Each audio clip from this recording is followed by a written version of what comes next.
말씀 함께 보도록 하겠습니다. 오늘 함께 보실 말씀은 누가복음 13장 18절에서 21절까지의 말씀입니다. 누가복음 13장 18절에서 21절까지의 말씀은 새한글 버전으로 제가 봉독해 드리도록 하겠습니다. 그러므로 예수님이 말씀하셨다. 하나님 나라는 무엇과 같은가요? 그것을 무엇과 같다 할까요? 겨자씨와 같아요. 어떤 남자가 겨자씨를 가져다가 자기 뜰에 심었습니다. 그랬더니 그것이 자라서 나무가 되었어요. 그래서 하늘의 새들이 그 가지들에 깃들었습니다. 예수님이 다시 말씀하셨다. 하나님 나라를 무엇과 같다 할까요? 누룩과 같아요. 어떤 여자가 누룩을 가져다가 밀가루 반죽 21리터 속에 섞어 두어서 보이지 않게 했습니다. 그랬더니 마침내 반죽 전체가 부풀어 올랐습니다. 아멘. 여러분, 성경의 주제는 무엇입니까? 잘 아시다시피 성경의 주제는 예수님께서 선포하신 하나님 나라가 주제입니다. 하나님 나라라는 방대한 주제를 설명하는 예수님의 방식 또한 가지각색입니다. 어떤 때 예수님은 하나님 나라가 우리 안에 있다고 설명하시기도 하고, 다른 본문에서는 우리가 가야 할 어떤 목표 지점으로 설명하시기도 합니다. 또 다른 본문에서는 가야 할 곳이 아니라 이 땅에 임해야 할 하나님 나라에 대해서 말씀하시기도 하고요. 이렇게 다양한 하나님 나라에 대한 설명은 모순된 설명이 아닙니다. 그만큼 하나님 나라는 복잡다단하게 설명할 수 있는 풍성한 주제이기 때문입니다. 오늘 본문에서도 예수님은 두 가지 비유를 들어서 하나님 나라를 설명하고 계십니다. 그래서 저는 오늘 여러분과 함께 본문을 살펴보면서 하나님 나라에 대한 더 넓은 이해를 발견하는 시간을 가지길 바랍니다. 이게 안 넘어가네요. 네. 오늘 본문에 나오는 하나님 나라 비유 두 가지는 공통의 특징을 가지고 있습니다. 먼저 하나님 나라는 처음에는 아주 작은 것으로 표현됩니다. 나중에는 처음보다 많이 커진 모습으로 변화하고요. 하지만 그 변화는 저절로 일어나는 것은 아니고 사람의 손길을 필요로 합니다. 겨자씨는 어떤 남자의 손길에 의해 겨자나무로 자라날 수 있게 되고, 누룩은 어떤 여자의 손길에 의해 반죽을 부풀게 만듭니다. 이렇게 본문을 읽어보셨는데 어떤 하나님 나라가 떠오르십니까? 겨자씨가 겨자나무가 된 것처럼, 누룩이 반죽을 부풀어 오르게 한 것처럼 처음에는 작지만 어마어마하게 커지고 대단해지는 것이 하나님 나라라는 생각이 듭니다. 하지만 오늘 본문의 비유를 자세히 살펴보면 예수님이 정말로 하고 싶으셨던 이야기가 그렇게 커다란 스케일의 이야기였는지 의문이 듭니다. 18절과 19절을 다시 읽어드리겠습니다. 하나님 나라는 무엇과 같은가요? 그것을 무엇과 같다 할까요? 겨자씨와 같아요. 어떤 남자가 겨자씨를 가져다가 자기 뜰에 심었습니다. 그랬더니 그것이 자라서 나무가 되었어요. 그래서 하늘의 새들이 그 가지들에 깃들었습니다. 이 부분을 읽으면서 겨자나무의 모습이 상상이 가십니까? 제가 겨자나무의 사진을 한번 보여드리겠습니다. 처음에는 엄청나게 작지만 어마어마하게 커져서 많은 새들이 와서 둥지를 틀 정도로 크고 무성한 가지를 가진 나무. 네, 이건 겨자나무가 아닙니다. 보통 성경에서 백향목이라고 부르는 나무의 사진입니다. 죄송합니다. 여러분들을 기만하려고 그런 건 아니고, 오늘 본문을 읽으면서 아마도 우리가 상상하게 될 나무의 모습은 이런 모습이 아닐까라는 생각이 들어서 이 사진을 한번 가져와 봤습니다. 이제 진짜 겨자나무의 사진을 보여드리겠습니다. 네, 이게 진짜 겨자나무의 모습입니다. 보통 높이가 60cm에서 100cm, 그러니까 사람 허리 정도 되는 높이까지 자라는 식물입니다. 많은 기독교인들이, 한국 기독교인들이 이스라엘로 성지순례를 떠나잖아요. 성지순례에 가서 사람들이 가장 많이 실망하는 순간 중 하나가 이 겨자나무를 바라보는 순간이라고 해요. 예수님께서 설명하시는 이 겨자나무 얼마나 멋있을까라고 하면서 갔는데 뭔가 이렇게 들풀처럼, 나무라고 하기도 조금 민망할 정도로 겨자풀이라고 부르는 것이 좀 나을 정도의 모습을 보여주다 보니까 사람들이 많이 실망한다고 합니다. 다시 한번 본문을 살펴봅니다. 새들이 이 겨자나무에 둥지를 튼다는 이야기는 없습니다. 다만 이 가지에 깃든다는 표현이 있을 뿐입니다. 이 사진이 바로 겨자나무에 새들이 깃든 모습입니다. 겨자나무의 모습을 보셔서 아시겠지만 둥지를 짓기는 어렵고요. 잠시 쉬어갈 수 있는 가지를 제공하는 것이 오늘 본문이 말하는 겨자나무입니다. 새 한두 마리가 겨우 잠깐 쉬어갈 수 있는 나무, 작은 열매를 얻을 수 있는 겨자나무를 예수님께서는 하나님 나라가 커진 모습이라고 설명합니다. 두 번째 비유도 함께 살펴보겠습니다. 20절에서 21절 말씀입니다. 하나님 나라를 무엇과 같다 할까요? 누룩과 같아요. 어떤 여자가 누룩을 가져다가 밀가루 반죽 21리터 속에 섞어두어서 보이지 않게 했습니다. 그랬더니 마침내 반죽 전체가 부풀어 올랐습니다. 누가복음에 대해서 처음에 설명해드린 대로 누가복음의 저자는 남성 등장인물과 여성 등장인물의 균형을 중요하게 여깁니다. 남성 병자가 치유된 이후에는 여성 병자가 또 그 다음에 나타나서 치유되고 있는 모습들을 보여주는 것은 누가복음에서 어렵지 않게 발견할 수 있는 구조입니다. 첫 번째 이야기에서 어떤 남성이 등장해서 하나님 나라를 확장시켰고, 두 번째 이야기에서는 어떤 여성이 등장해서 하나님 나라를 확장시키고 있습니다. 이렇게 남성과 여성이 번갈아가며 등장하는 것은 저자의 의도를 여러 가지로 상상하게 만들지만, 오늘 본문에서는 이 장치가 한 가지 효과를 더 가져오고 있습니다. 그것은 하나님 나라를 가꾸고 만들어가는 사람들이 특별한 사람들이 아니라 보통의 사람들이 만들어간다는 것을 보여주는 효과가 있습니다. 여기서 21리터로 번역된 단어는 다른 번역에서는 가루 서말 정도로 번역되는 단어입니다. 가루 서말, 그러니까 반죽 21리터는 보통 150명 정도가 먹을 수 있는 빵을 만들어내는 양입니다. 150개의 빵, 상당한 양입니다. 하지만 조금 더 생각해보면 150개의 빵이 세계를 바꾸거나 역사를 바꾸는 정도의 양은 아닙니다. 한 마을 사람들이 함께 한 번의 끼니를 해결할 수 있는 양, 여인은 지금 한 마을 사람들이 함께 먹을 수 있는 양의 빵을 만들고 있는 것입니다. 그리고 여인은 빵을 만들기 위해 누룩을 넣고 있습니다. 누룩은 성경 안에서 보통 부정적으로 쓰입니다. 고린도전서 5장 7절 말씀입니다. 묵은 누룩을 깨끗이 없애버리세요. 그래서 새 반죽덩이가 되세요. 여러분은 누룩 없는 사람들이니까요. 우리의 넘는 명절 유월절 양으로 예수 그리스도께서 희생되셨기 때문입니다.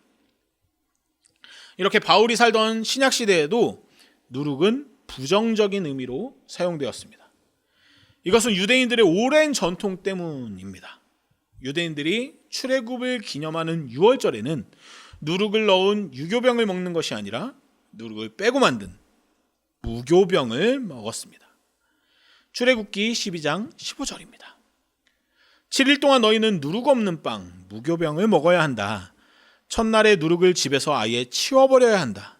누룩 있는 빵, 유교병을 먹는 사람마다 이스라엘에서 잘려나갈 것이기 때문이다. 첫날부터 일곱째 날까지 그럴 것이다. 그러니까 오늘 본문에서 여인이 만들고 있는 빵은 종교적으로 의미 있는 빵이 아닙니다. 그냥 일상적인 삶을 살아가기 위해서, 한 끼 배를 불리기 위해서 먹는 빵을 만들고 있는 것입니다.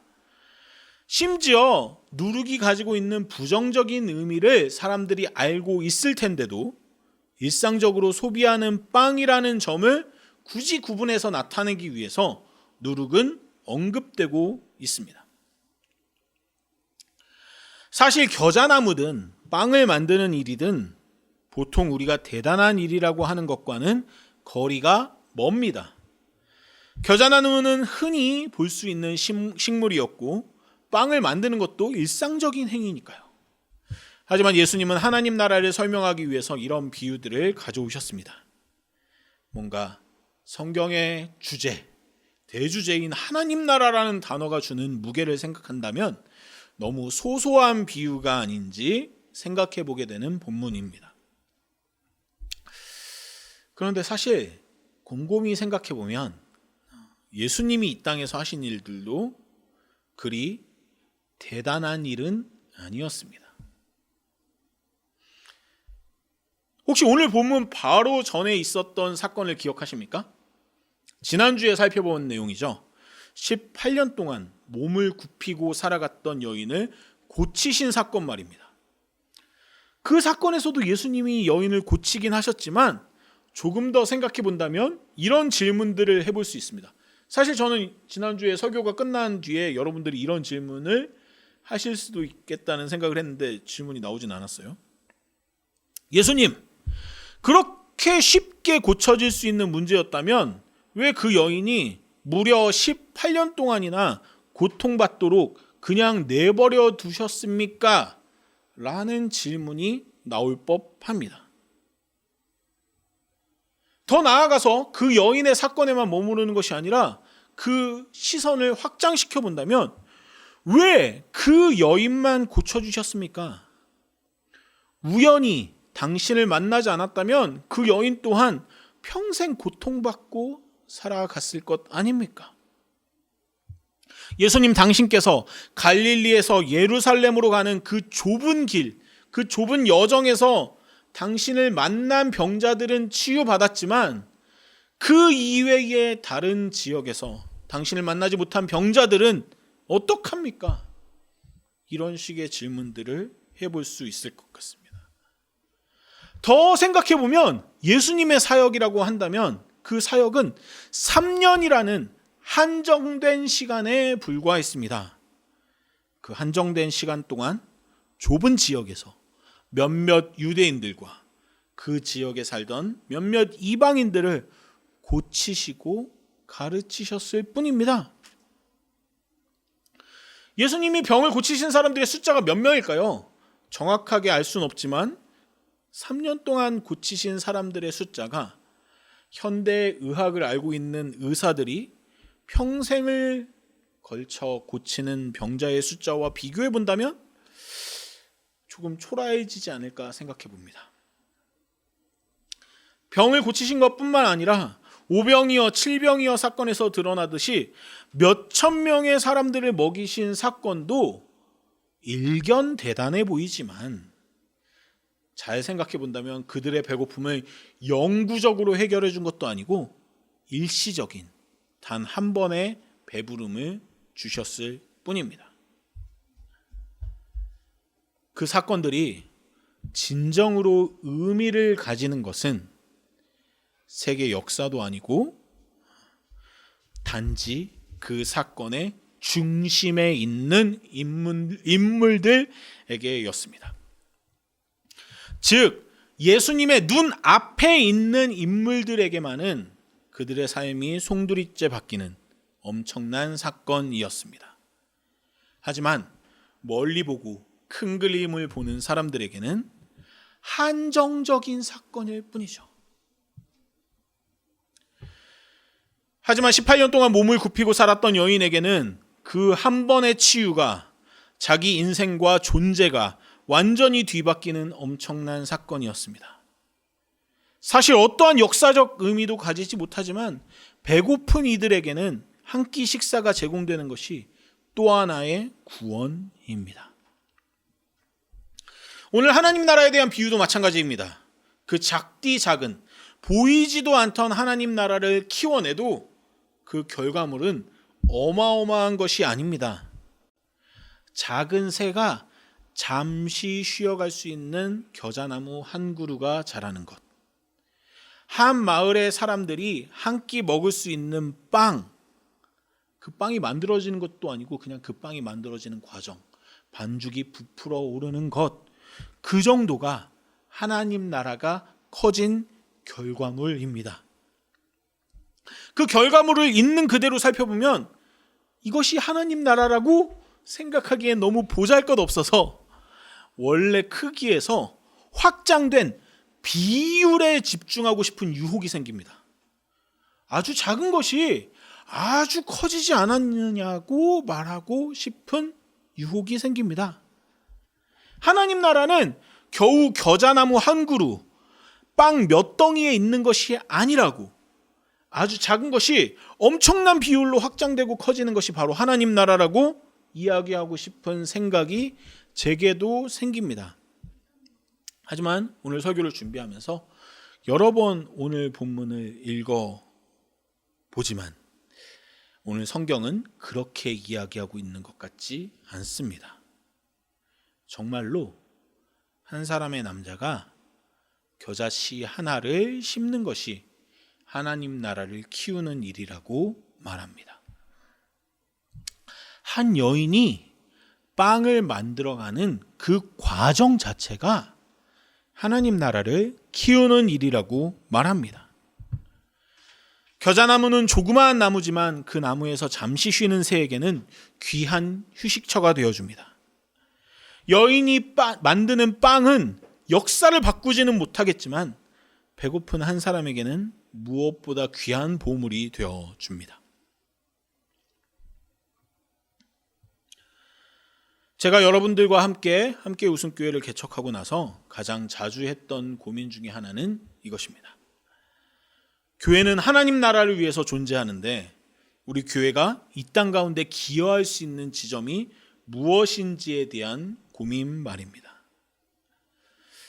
2년이 지났지만 우리 교회가 세상 속에 하나님 나라를 확장하기 위해서 무엇을 했느냐고 누군가 물어온다면 뭐라고 대답해야 할지에 대한 고민 말이죠. 오늘 본문을 계속해서 읽으면서 저 또한 하나님 나라에 대한 고정관념에 사로잡혀 있었음을 고백합니다. 하나님 나라라는 그 단어는 거대 담론 속에서만 실천될 수 있는 어떤 개념이라고 제 안에는 많이 생각되어졌던 것 같습니다. 하나님 나라는 작은 일로부터 시작되는 것 맞죠. 하지만 그 시작과는 상관없이 결국 큰 성과를 가져와야 한다는 착각에 빠져 있었음을 고백합니다.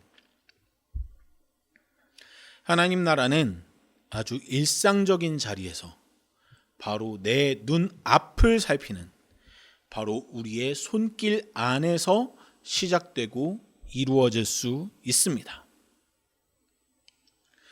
저는 결코 세상 속에서 사회적 역할을 다하는 교회가 필요하지 않다거나 우리끼리 행복하기만 한 교회로 충분하다는 이야기를 하려는 것은 아닙니다. 상황이 허락되고 기회가 닿는다면 우리 교회 또한 사회에 기여하고 지금보다 더 큰 일들을 감당할 수 있게 되면 좋겠죠.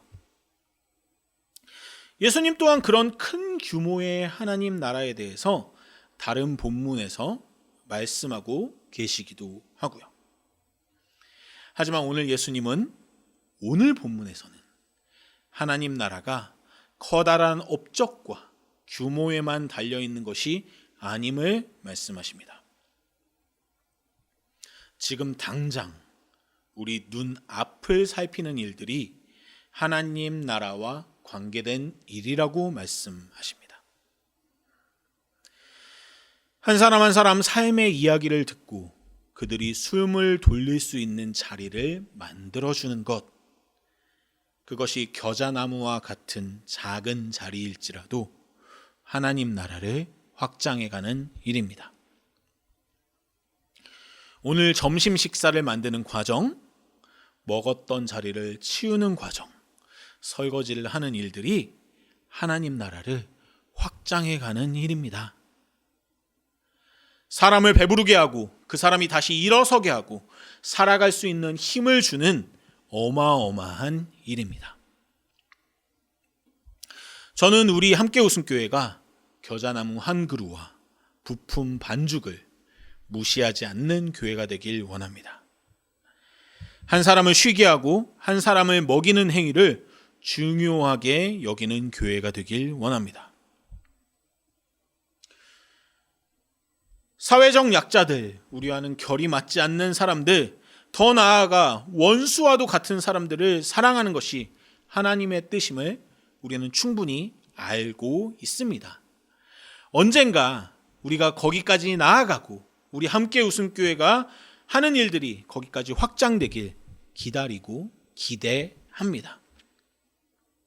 하지만 그 이전에 나와 결이 맞는 사람들, 내 주변에 있는 사람들, 내 눈앞에 있는 사람들, 내 사랑하는 이들을 쉬게 하고 먹이는 일들, 아주 일상적이고 바로 내 눈앞에, 내 손 안에 한정된 그 일들 또한 하나님의 뜻, 하나님의 나라를 확장시키는 일임을 기억하면 좋겠습니다. 더 크고 어마어마한 일들을 감당하는 이들을 응원하고 마음껏 박수 쳐주되 우리가 하고 있는 내 손 안에 있는 일들을 결코 무시하거나 비하하지 않았으면 좋겠습니다. 지금 우리는 함께 내 손 안에, 내 눈앞에 하나님의 나라를 만들어가고 확장시키고 있으니까요. 그렇게 함께 기쁘게, 당당하게, 그리고 자부심을 가지고 하나님의 나라를 확장시켜 나가는 저와 우리 함께 웃음교회의 모든 이들이 되길 간절히 소망합니다.